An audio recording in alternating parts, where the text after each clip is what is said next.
अस्सलाम वालेकुम। उम्मीद है आप लोग सब ठीक होंगे। आज मैं आपको पालक और गोश्त की रेसिपी बताऊंगी कि हम घर में किस तरह से बनाते हैं। पालक जो है हमने सीधी कर ली थी और इसको मैंने कटिंग कर दी है। उम्मीद है आप लोगों को मेरी रेसिपीज़ अच्छी लगती हैं, तो लाइक कमेंट एंड शेयर लाजमी किया करें। मैंने एक बर्तन में पानी ले लिया और पालक को हमने सबसे पहले जो है फ़र्स्ट ऑफ ऑल उबाल लेना है। मैंने हरी मिर्च जो है वो कट कर दिया और पालक डाल दिया। 5 से 10 मिनट तक इसको हमने उबाल देना है।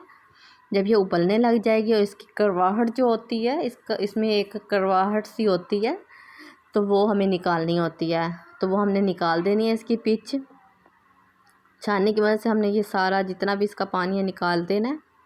मोस्टली लोग वैसे भी कूट देते हैं, वो भी तरीका सही है, लेकिन मैं इस तरह से ही करती हूँ।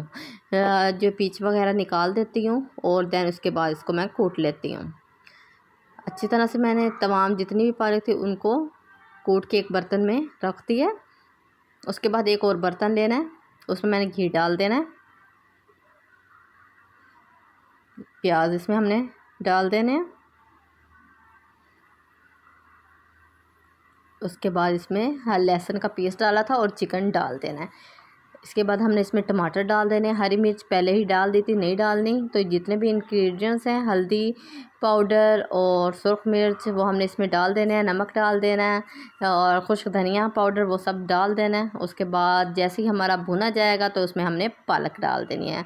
चले हम इसे 10 मिनट तक भाप पे देते हैं। तब तक आज मेरा दिल कर रहा था कि मैं सूजी बनाऊँ, तो इसको दूसरे चूल्हे पे रख के हम सूजी की तैयारी करते हैं। 1 कप के करीब मैंने सूजी ले लिया और पानी को मैंने थोड़ा सा गर्म करने के लिए रख दिया। पानी को अलग से गर्म लाजमी करना चाहिए, उससे सूजी जो है बहुत अच्छी बनती है। उसके बाद पानी जो है हमारा गर्म हो गया, तो हम इसे उतार लेंगे और बर्तन में हम घी डालेंगे और सूजी को हम 5 से 10 मिनट तक अच्छी तरह फ्राई करेंगे। फ्राई करने के बाद हमने इसमें पानी डाल दिया और चीनी डाल दिया और हमारी रेसिपी तैयार है।